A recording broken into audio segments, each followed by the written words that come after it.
샬롬. 오늘도 성경 일독 말씀 묵상에 함께 하시는 성도 여러분, 주님 이름으로 환영합니다.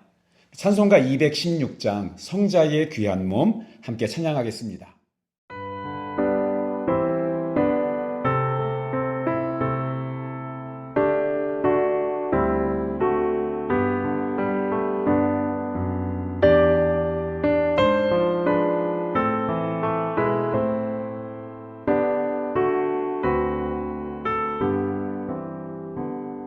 성자의 귀한 몸 날 위하여 버리신 그 사랑 고마워라. 내 머리 숙여서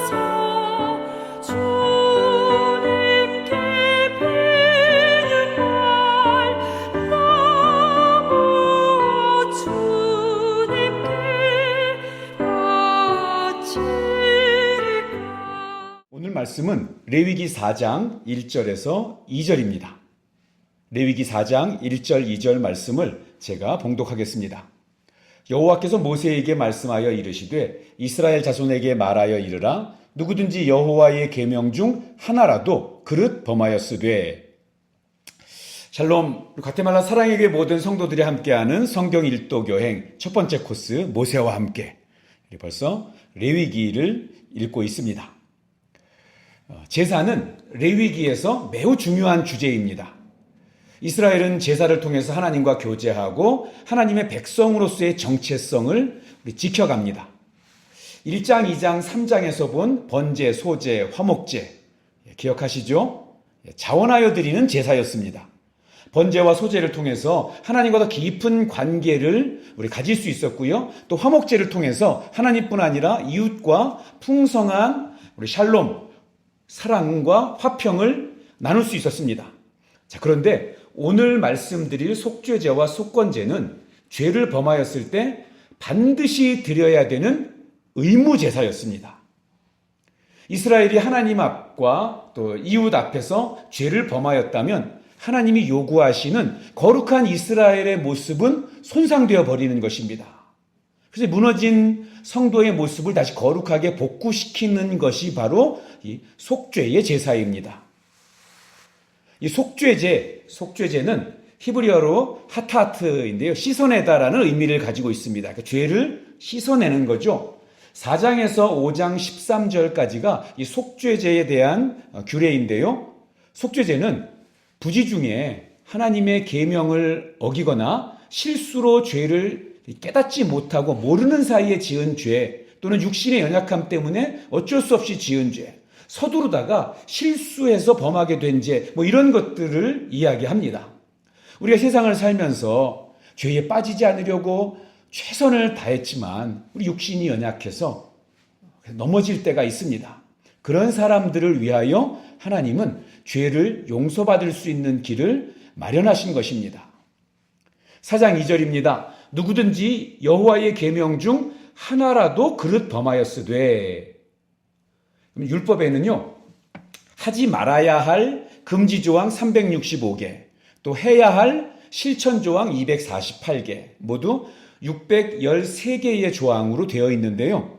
이 율법을 모두 잘 지키다가도 한 가지라도 어긋날 경우 범하게 되면 그는 613개 전체를 어긴 것과 같은 죄로 오염됐다고 간주합니다. 그래서 율법이 무서운 거예요. 율법 앞에 완전할 사람이 없다고 말하는 것입니다. 자, 그래서 속죄의 제사는 여호와의 계명, 즉 율법을 하나라도 어기면 드려야 했습니다. 누구든지라고 표현된 것처럼 예외가 없습니다. 번제, 소제, 화목제는 경제적인 능력이 없으면 제사하지 않아도 가능하지만 속죄제는 아무리 가난해도 하나님께 반드시 드려야 했습니다.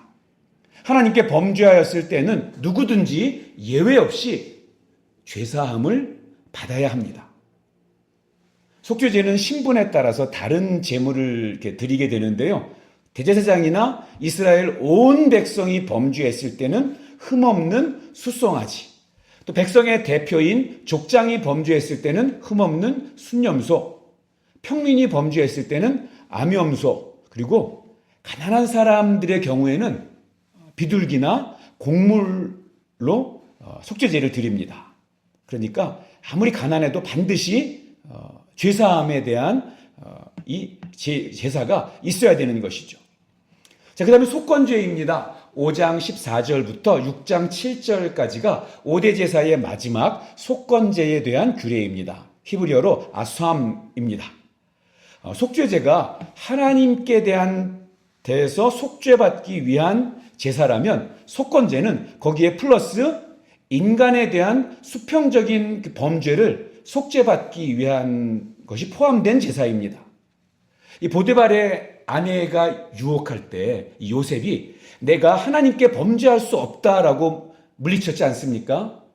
그러니까 요셉의 입장에서는 다른 사람에게 행한 범죄도 하나님 앞에 범죄한 것으로 여기는 것입니다.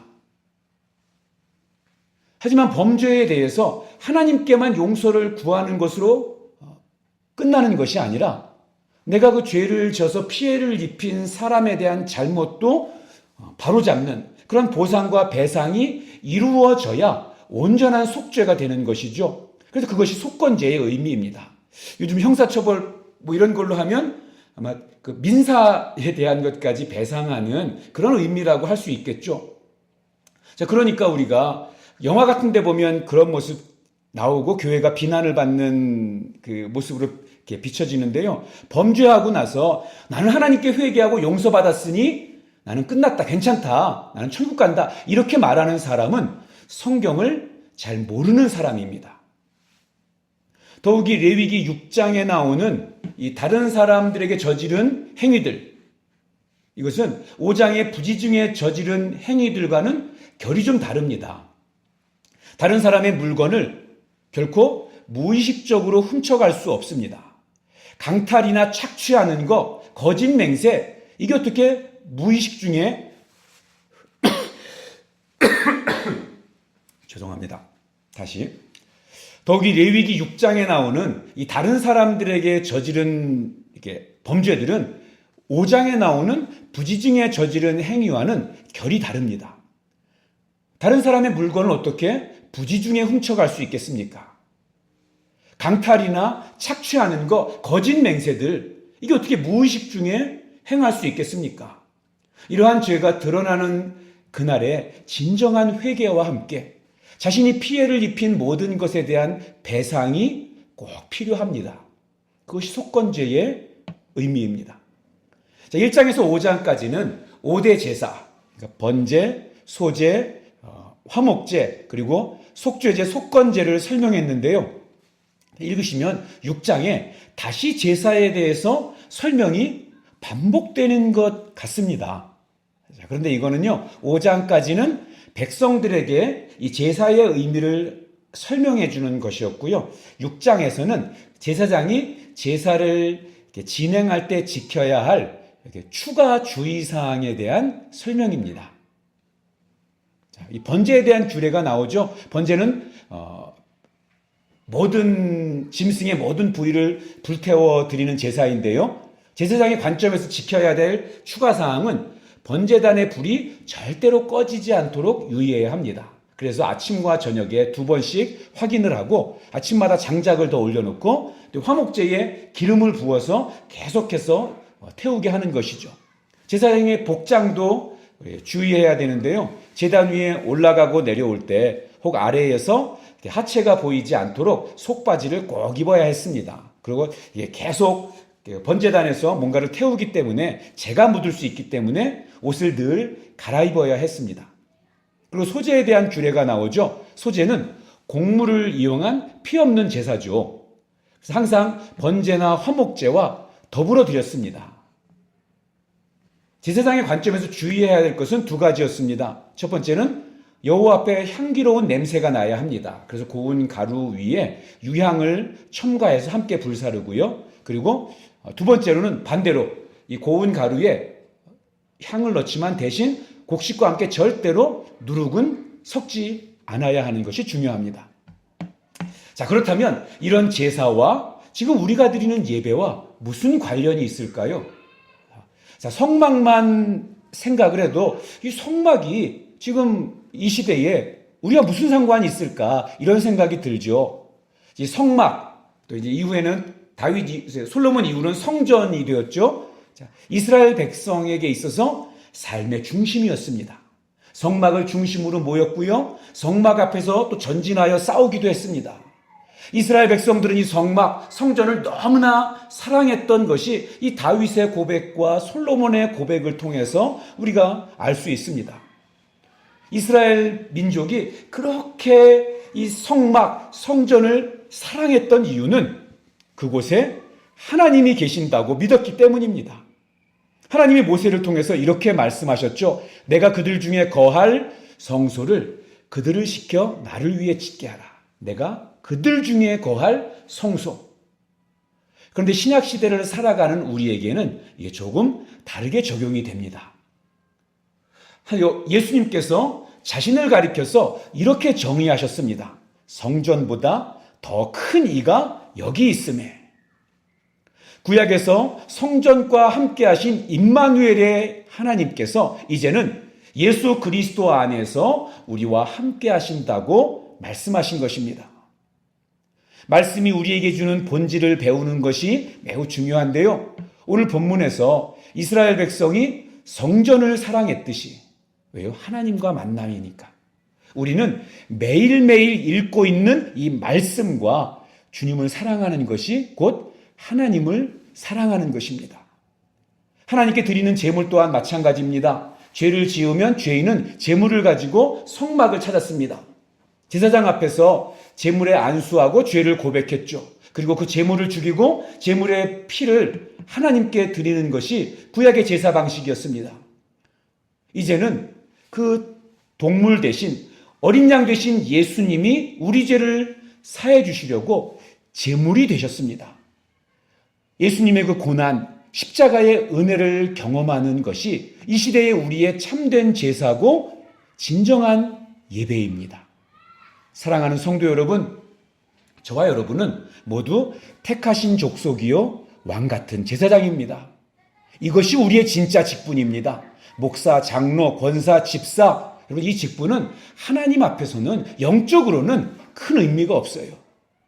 신약 시대를 살아가는 저와 여러분은 일반 제사장 수준이 아니라 대제사장, 유일한 참 대제사장이신 예수님의 손을 잡고 지성소로 들어가는 것입니다. 그러니 우리가 얼마나 영화로운 존재이고 얼마나 거룩으로 구별되어야 하는 존재인지 깨닫게 되는 것입니다. 우리 각자의 삶 속에서 이 제사장 역할 잘했으면 좋겠습니다. 기도하겠습니다. 하나님 아버지, 주님의 대속의 보혈로 우리의 죄를 사해 주시고 감히 왕같은 제사장으로 삼아 주셔서 감사합니다.